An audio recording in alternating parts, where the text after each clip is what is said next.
Today we will learn how to draw a panda.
Before we paint our panda drawing, we want to see your drawings.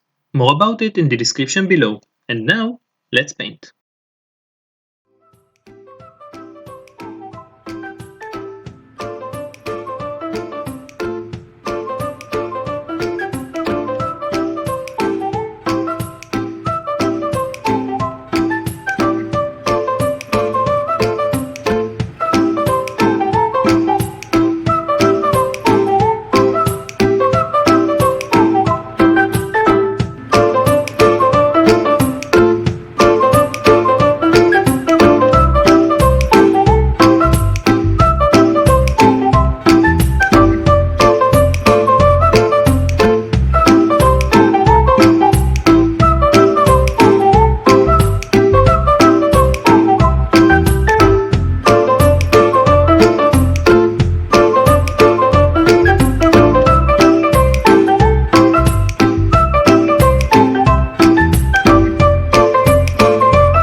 Another simple how to draw video is finished, and this time it was an amazing panda. If you like this drawing, please hit the like button, subscribe to our channel and share this video to your friends and family so they can learn how to draw a panda too and you could all draw and paint together. Thank you.